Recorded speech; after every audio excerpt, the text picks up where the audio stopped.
Hello friend, मैं आनंद राज आप सबों के बीच। देखिए, आज हम मुंगेर यूनिवर्सिटी का आपका बीएड फर्स्ट ईयर का कोर्स वन आपका चाइल्डहुड एंड ग्रोविंग अप है, उसका वीवीआई क्वेश्चन लेके आए हैं जो 2021 में पूछेगा। समझे, 2021 वाले के लिए बहुत वीवीआई क्वेश्चन है। देखिए, आपको मालूम होगा कि जो मुंगेर यूनिवर्सिटी था वो पहले आपका भागलपुर, जो तिलका मांझी भागलपुर यूनिवर्सिटी है उसमें मतलब वही था। बाद में इसको 2018 में अलग कर दिया गया, मुंगेर यूनिवर्सिटी को अलग एक यूनिवर्सिटी बन गया। समझे, तो इसका हम प्रीवियस ईयर भी क्वेश्चन डाल देंगे 2019 का और 2020 का। समझे, तो आप प्रीवियस ईयर क्वेश्चन देख लीजिएगा, उसी के आधार पर मतलब आपको क्वेश्चन का पैटर्न भी पता चल जाएगा। समझे, तो आपको आज हम वीवीआई क्वेश्चन बता देते हैं, समझे, कोर्स वन का। इसके बाद हम आपको प्रीवियस ईयर क्वेश्चन भी सब कोर्स का आपका डाल देंगे। तो आइए अब स्टार्ट करते हैं। देखिए, एक और चीज़ आपको बताते हैं कि आपका जो कोर्स वन, कोर्स टू और कोर्स थ्री है, बीएड फर्स्ट में पढ़ना है childhood and growing up. Course two आपका है कंटेम्प्रेरी इंडियन एजुकेशन और कोर्स थ्री आपका है लर्निंग एंड टीचिंग। ये सब में 5 यूनिट पढ़ना है। 5 यूनिट में आपका 10 क्वेश्चन रहेगा दिया, प्रत्येक यूनिट में दो दो दिया रहेगा और प्रत्येक यूनिट से आपका एक एक का जवाब देना है। समझे, यानी यूनिट में 2 क्वेश्चन रहेगा, प्रत्येक यूनिट में 5 यूनिट में 10 क्वेश्चन, जिसमें से प्रत्येक यूनिट में से एक करके 5 का जवाब देना है। तो आइए अब स्टार्ट करते हैं। देखिए, एक और चीज़ आपको बताते हैं कि देखिए, कोर्स वन में आपको 5 यूनिट में क्या पढ़ना है। समझे, जब जो चीज़ समझ जाइएगा तो आपको वो चीज़ का तैयारी करना बहुत आसान हो जाता है। समझे, तो आइए कोर्स वन में देखते हैं क्या पढ़ना है। समझे, देखिए, कोर्स वन में आपको बाल्यावस्था से रिलेटेड एक क्वेश्चन रहेगा ही रहेगा एग्जाम में। समझे, तो इसीलिए बाल्यावस्था के बारे में पढ़ ही के जाइएगा एग्जाम में। समझे, और वीडियो इसका प्लेलिस्ट में मिल जाए, जो जो क्वेश्चन दिए हैं इसका वीडियो आप जाइएगा कोर्स वन का प्लेलिस्ट में, वहाँ पर आपको मिल जाएगा। समझे, तो आइए देखिए, पहला क्वेश्चन इसमें दिए हैं कि बालक के विकास में पड़ोस एवं समुदाय की क्या भूमिका है, उदाहरण के साथ स्पष्ट करें। यानी कह रहा है कि इंग्लिश भी पढ़ देते हैं कि what is the role of community and neighbourhood in the shaping the childhood, explain with example. यानी कह रहा है कि बालक जो होता है उसके विकास में, डेवलपमेंट में पड़ोस तथा समुदाय की क्या भूमिका होता है, इसके बारे में आपको लिखना है। समझे, देखिए, आपका 2020 के में पूछा हुआ था क्वेश्चन कि विद्यालय और परिवार बालक के विकास में कैसे मतलब भूमिका निभाते हैं। तो इस बार आपके लिए बहुत ज़्यादा इंपॉर्टेंट है, क्वेश्चन रहेगा ही रहेगा कि पड़ोस एवं समुदाय की क्या भूमिका होती है। देखिए, अब दूसरा क्वेश्चन दिए हैं। देखिए, दूसरा क्वेश्चन 2-3 टाइप से पूछ सकता है, इसलिए हम तीनों टाइप आपको दे दिए हैं। समझे, क्वेश्चन तो आपका रहेगा कि बचपन से आप क्या समझते हैं, बाल्यावस्था के विकास के विभिन्न चरणों का वर्णन करें। मतलब बाल्यावस्था के विकास के कौन कौन चरण है उसका वर्णन करना है। या क्वेश्चन ऐसे भी रह सकता है कि एक शिक्षक या शिक्षिका के लिए बचपन की अवधारणा को समझना क्यों आवश्यक है, या क्वेश्चन आएगा कि बचपन की अवधारणा को स्पष्ट करें। समझे, तीनों टाइप से पूछेगा, आंसर एक के लिखाएगा। समझे, तो क्वेश्चन आपका रहेगा बचपन से आप क्या समझते हैं, या बचपन की अवधारणा को स्पष्ट करें, या क्वेश्चन रहेगा कि एक शिक्षक या शिक्षिका के लिए बचपन की अवधारणा को समझना क्यों जरूरी है। समझे, तीनों क्वेश्चन पूछेगा, आंसर सबका एक ही होगा। समझे, इंग्लिश है what do you mean by childhood, describe the different stage of childhood. ये दूसरा क्वेश्चन हो गया। यानी आपका यूनिट वन में 2 क्वेश्चन देख लीजिएगा। समझे, आपका दोनों क्वेश्चन बहुत इंपॉर्टेंट है एग्जाम के लिए। समझे, आइए अब देखते हैं यूनिट टू में। देखिए, यूनिट टू में आपका वीवीआई क्वेश्चन आपका एकदम आएगा ही आएगा। देखिए, 2020 के एग्जाम में आपका इरिक्सन पूछा हुआ था। देखिए, 3 मनोवैज्ञानिक के बारे में पढ़ना है, इरिक्सन, कोहलबर्ग और आपका पियाजे। समझे, तो इरिक्सन 2020 में आपका पूछ दिया है। समझे, और तो इसीलिए आपका 21 के एग्जाम के लिए आपका पियाजे और कोहलबर्ग बहुत ज़्यादा इंपॉर्टेंट है। समझे, ये दोनों पढ़ लीजिएगा तो आपका यूनिट 2 एकदम कंप्लीट हो जाएगा। समझे, तो वही क्वेश्चन है कि जीन पियाजे के संज्ञानात्मक विकास के सिद्धांत को लिखे, यानी explain do the mean by childhood, describe different stage of child. इसका भी वीडियो आपको प्ले लिस्ट में मिल जाएगा, जाके वहाँ आप देख लीजिएगा। समझे, देखिए, एक और चीज़ है कि क्वेश्चन है कोहलबर्ग के नैतिक विकास के सिद्धांत की विवेचना करिए। या में मतलब हम दे दिए हैं कि कोहलबर्ग के नैतिक विकास के सिद्धांत की विवेचना करिए। एक और चीज़ है कि आपको कोई दिक्कत हो, कोई चीज़ पूछना हो तो इस व्हाट्सएप नंबर पर आप मैसेज करके कोई चीज़ पूछ सकते हैं। 9576002401 पर आप व्हाट्सएप करके कोई चीज़ पूछना होगा पूछ सकते हैं। 9576002401 पर। तो ये आपका हो गया पियाजे और कोहलबर्ग पढ़ लीजिएगा, यूनिट 2 में बहुत ज़्यादा इंपॉर्टेंट है। समझे, दोनों का वीडियो आपको प्ले लिस्ट में मिल जाएगा।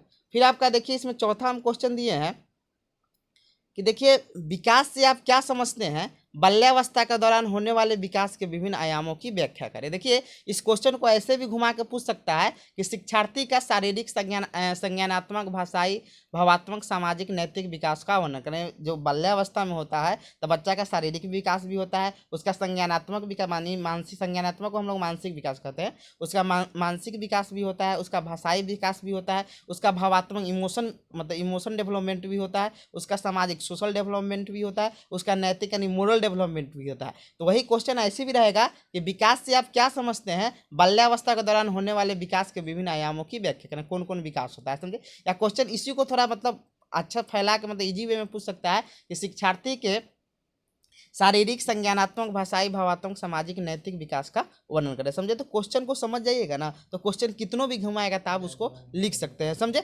तो ये आप कर लीजिएगा। देखिए इंग्लिश में लिखा है कि what do you mean by development, explain the different dimension of development during childhood. या इसका इंग्लिश इसका हो जाएगा कि discuss the physical, cognitive, language, emotion, social and moral development. Learner मतलब अध्येता होता है, समझे। अध्येता दे या अधिगमकर्ता दे या शिक्षार्थी दे, बात बराबर है। आइए अब देखते हैं यूनिट थ्री में आपका किशोरावस्था के बारे में पढ़ना है। एकदम किशोरावस्था से रिलेटेड एक क्वेश्चन रहेगा ही रहेगा एग्जाम में, समझे। तो किशोरावस्था से रिलेटेड एक क्वेश्चन आप पढ़िए लीजिएगा, इसका भी वीडियो आपको मिलेगा। देखिए क्वेश्चन इसमें दिए हम 5वां कि किशोरावस्था तूफान और तनाव का काल होता है, क्या आप इससे सहमत है, यदि हाँ तो कैसे। देखिए स्टर्नी हॉल एक मनोवैज्ञानिक है, वो बोले हुए थे किशोरावस्था तूफान एवं तनाव की अवस्था होती है, समझे। तो ये आपके रिलेटेड क्वेश्चन आएगा ही आएगा किशोरावस्था से रिलेटेड, इसीलिए किशोरावस्था के बारे में आप पढ़ ही लीजिएगा। यूनिट 3 में उससे रिलेटेड क्वेश्चन आता ही आता है, क्योंकि यूनिट 3 में पूरा किशोरावस्था से रिलेटेड ही क्वेश्चन आता है। तो क्वेश्चन हो जाएगा कि adolescence is a period of storm and stress, are you agree with it, if yes then why, मतलब क्यों आप एग्री, इसका कारण बताइए, समझे।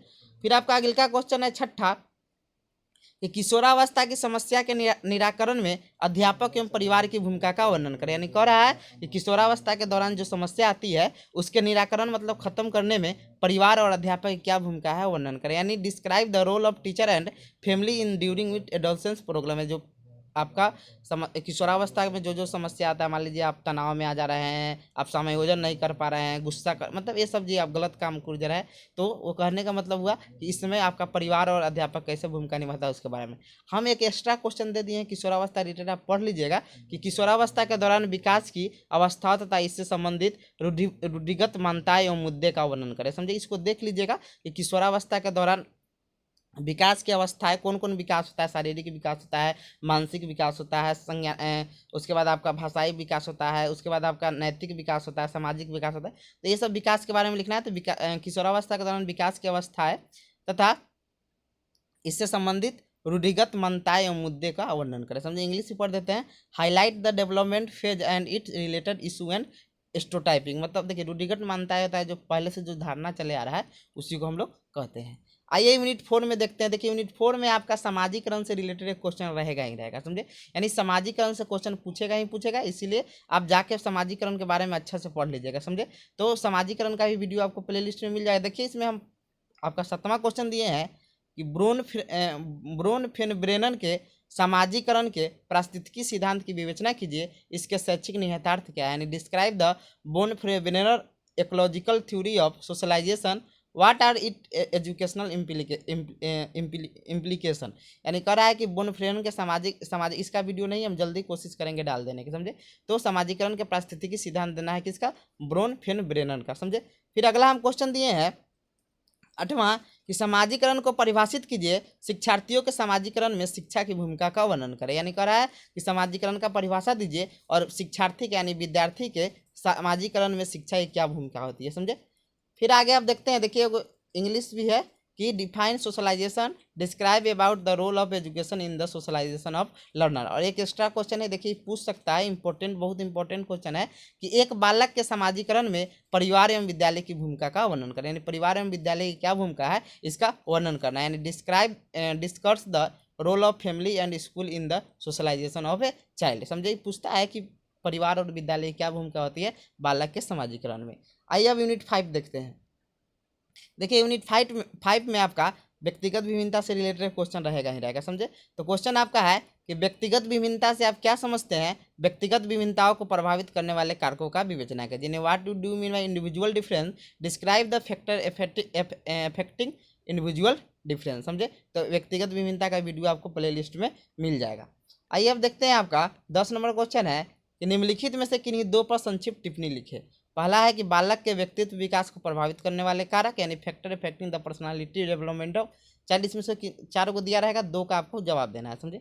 दूसरा है सामुदायिक तथा धार्मिक विविधता। तीसरा आपका सामाजिक तथा सांस्कृतिक विविधता। और आपका चौथा आपका है अभिरुचि एवं अभिवृत्ति विविधता। समझे? ये चार गो में से कोई दो गो आपको लिखना है। और एक हम एक्स्ट्रा इसमें क्वेश्चन दे दिए हैं, ये भी बहुत इंपॉर्टेंट क्वेश्चन आपका है कि बच्चों में विभिन्नता के प्रमुख आयाम क्या है, इनमें से किन्हीं दो का उदाहरण दिए। मतलब बच्चों में मान लीजिए दो बच्चा है, उसमें विभिन्नता के क्या आधार है? मान लीजिए उसकी रुचि अलग होगा, उसका अभिवृत्ति अलग होगा, उसका बौद्धिक बौद्धिक क्षमता अलग होगा, तो ये सब मतलब उसका आधार होता है। समझे? तो वही में किसी का दो का वर्णन करें, यानी वही करा कि बच्चों में विभिन्नता के प्रमुख आयाम क्या है, उनमें से किन्हीं दो का साधारण वर्णन करें। यानी what are the major dimension of difference in children, explain any two of them with example. समझे? तो ये आपका मुंगेर यूनिवर्सिटी का हो गया। समझे? अब आपका कोर्स 2, 3, 4, 5 इस सब का जल्दी हम करवा देंगे आपका 7 मेथड तक। समझे?